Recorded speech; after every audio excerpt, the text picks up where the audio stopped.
दोस्तों, ईरान की तरफ से बहुत ही खतरनाक हमला इस वक्त तेज कर दिया गया है। ईरान ने इस बार अमेरिका के फिर से कई ठिकानों को अटैक करते हुए जो तबाही लाई है उसकी ताज़ा तरीन तस्वीर एक एक करके आपको दिखाने वाली हूँ। ईरान ने इस वक्त कुवैत के मरीन्स पर भीषण हमला किया है, भयानक तरीके का अटैक किया है जिसमें अमेरिका को बहुत बड़ा नुकसान पहुंचा है। खबरों की बात की जाए दोस्तों तो कुवैत में अमेरिका के मरीन्स को ईरान ने इस बार टारगेट किया है और टारगेट करते हुए जो तबाही लाई है वो पूरी तरीके से तस्वीरों के माध्यम से आप देख सकते हैं कि कैसे आग और धुआं साफ तौर पर नजर आ रहा है। ट्रंप इस वक्त बौखला चुके हैं। ट्रंप के पास कुछ करने और कहने को बचा ही नहीं है, तभी तो वो प्रेस कॉन्फ्रेंस में अचानक से डांस करने लग जा रहे हैं। सोचिए, जंग का माहौल है, युद्ध चल रहा है, अमेरिका के सैनिक खत्म हो रहे हैं, इजराइल में सैनिकों की कमी पड़ रही है, इजराइल के सैनिक थकान से पूरी तरीके से बेहाल हो चुके हैं। 3 साल से जंग लड़ कर उनकी थकान का बखान आईडीएफ चीफ के जरिए जो कहा गया ऑडियो लीक वो दुनिया के सामने आ चुका है। और अब ऐसे में ईरान ने मिडिल ईस्ट में एक बार फिर से भयानक तबाही लाई है और तबाही कुवैत में अमेरिकी मरीन्स पर ईरान के जरिए जो भीषण हमला किया गया है इस बारे में खबर निकलकर सामने आ रही है। आगे भी बहुत सारी बड़ी खबर आपको बताने वाली हूँ। वीडियो को आखिर तक ज़रूर देखिएगा क्योंकि ईरान कैसे अपने इंतकाम को लेता हुआ नज़र आ रहा है। ईरान का इंतकाम अब उस मोड़ पर आकर पहुंच चुका है जहां से पीछे जाना बहुत मुश्किल है। ईरान के ज़रिए दोस्तों कहा जा रहा है कि जितनी लड़ाई तो लड़ी जा रही थी, हिजबुल्लाह भी इस जंग में कूद ही चुका है, लेकिन यमन के ज़रिए भी अब इस जंग में लड़ाई तेज कर दी गई है। यमन का पहला मिसाइल जो है गिर चुका है। आपको बता दूं कि इजराइल पर यमन से मिसाइल हमले ने अमेरिकी इजराइल युद्ध का और भी ज़्यादा दायरा जो है इस वक्त बढ़ा चुका है, जिसके बाद बाल अल मंदेब के बंद होने की आशंका जाहिर की जा रही है और दुनिया भर में बड़ा आर्थिक संकट तो अभी भी पैदा है, लेकिन इस अटैक के बाद और भी ज़्यादा खतरा मंडरा सकता है। जो सुएज नहर तक पहुंचने का एकमात्र समुद्री मार्ग है उस जगह पर यमन के हूतियों का कब्जा शुरू हो गया है। यमन ने पहला मिसाइल दाग दिया है दोस्तों और मिसाइल की वजह से आप तस्वीरों के माध्यम से देख सकते हैं कि कितनी बड़ी तबाही जो है वो यहाँ पर देखने सुनने को मिल रही है, क्योंकि जंग में हूतियों ने भी एंट्री ले ली है। अब तक तो ऐलान हो रहा था, स्टेटमेंट आ रहे थे कि हम ईरान के साथ हैं, ईरान के साथ इस लड़ाई में हम जो है पूर्ण रूप से सपोर्ट करेंगे, लेकिन स्टेट ऑफ हॉर्मज़ के बाद एक और समुद्र का रास्ता बंद करने का ऐलान कर दिया गया है। कहा जा रहा है कि यमन से मिसाइल हमले ने अमेरिका और इजराइल दोनों को चारों खाने चित कर दिए हैं। हिजबुल्लाह भी लगातार रॉकेट्स और मिसाइल्स दाग रहे हैं, ईरान के जरिए भी अटैक किया जा रहा है और अब यमन के मिसाइल भी गिर पड़े हैं। दोस्तों, आपको बता दूं कि और एक जानकारी अल जज़ीरा के हवाले से सामने आ रही है जहां पर कहा जा रहा है कि कुवैत के बाद जॉर्डन में भी, जी हाँ, जॉर्डन में भी IRGC के ज़रिए किस तरीके से एयरबेस अमेरिका को निशाना बनाकर ख़त्म किया है इसका साफ तौर पर अल जज़ीरा का ये रिपोर्ट आपके स्क्रीन पर देख सकते हैं कि अल जज़ीरा ने क्या लिखा है।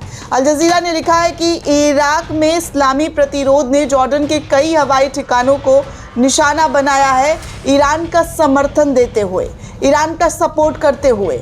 वहीं एक तरफ नेतन्याहू गायब चल रहे हैं तो दूसरी तरफ ईरान के राष्ट्रपति मसूद पेज़ेश्कियान सार्वजनिक तौर पर दौरा करते हुए नजर आ रहे हैं, आम लोगों से बातचीत करते हुए नजर आ रहे हैं। ये वीडियो फुटेज भी सामने आया है जहां पर ईरान के अंदर बड़े लोगों को मारा जा रहा है, बड़े लीडरों को, उनके अधिकारियों को ख़त्म किया गया है, तो वहीं ईरान के राष्ट्रपति आम लोगों से सार्वजनिक जगहों पर जाकर बातचीत कर रहे, घूम फिर रहे।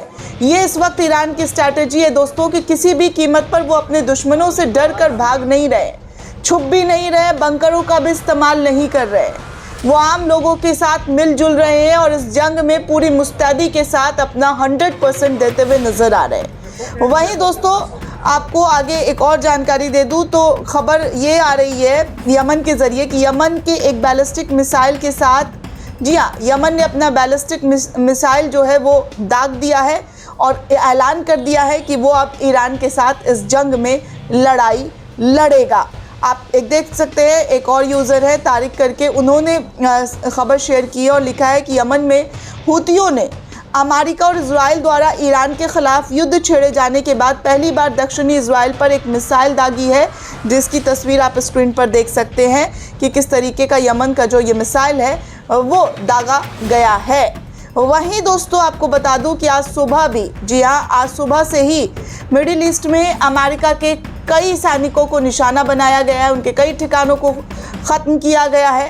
कहा जा रहा है कि सऊदी अरब के प्रिंस सुल्तान एयरबेस पर ईरान के हमले से अमेरिका का एक E-3 सेंट्री AWACS विमान और रिफ्यूलिंग विमान जो है पूरी तरीके से क्षतिग्रस्त हो गया है। और इस खबर का हवाला जो है एयर एंड स्पेस फोर्स के हवाले से दिया गया है कि कैसे जो है आज सुबह ईरान ने सऊदी अरब में अमेरिकी ठिकानों पर अटैक किया है, जिसमें अमेरिका का जो विमान था वो पूरी तरीके से क्षतिग्रस्त हो गया है। बड़े बड़े अमेरिका के विमान इस वक्त ईरानी मिसाइल के चपेट में आ रहे हैं। बाकी आपको बता दूं दोस्तों, तो कैमरे पर पहली बार, जी हाँ, कैमरे पर पहली बार हिजबुल्लाह के कमांडर का बयान आया है। आज तक के हवाले से रिपोर्ट आ रही है और कहा जा रहा है कि दक्षिण मोर्चा पर जारी संघर्ष के बीच हिजबुल्लाह कमांडर ने सार्वजनिक तौर पर बातचीत की है इंडियन मीडिया से। और हिजबुल्लाह प्रवक्ता हसन ने कहा है कि हमने पहले भी लेबनान की रक्षा की है और आगे भी हम लेबनान की रक्षा करने के लिए तैयार हैं। वहीं ईरान की तरफ से दावा किया जा रहा है दोस्तों, ड्रोन और मिसाइल के बड़े हमले और बड़ी संख्या में अमेरिका के मरीन को जो है हमने मार गिराया है। इस वक्त दोस्तों अमेरिकी सैनिकों की जो हमले किए गए हैं सऊदी अरबिया के अंदर, उसमें बड़ी तादाद में सैनिकों के मारे जाने की खबर निकलकर सामने आ रही है। अब तक तो 15 था, लेकिन अब और जो रिपोर्ट सामने आ रहा है आगे, उसमें बताया जा रहा है कि 18 पार कर चुके हैं। सोचिए कि कितनी बड़ी तबाही जो है इस वक्त ईरान ने इजराइल और अमेरिका के ऊपर लाकर रख दिया है। साथ ही मोसाद के एजेंट को भी लगातार धर दबोचा जा रहा है।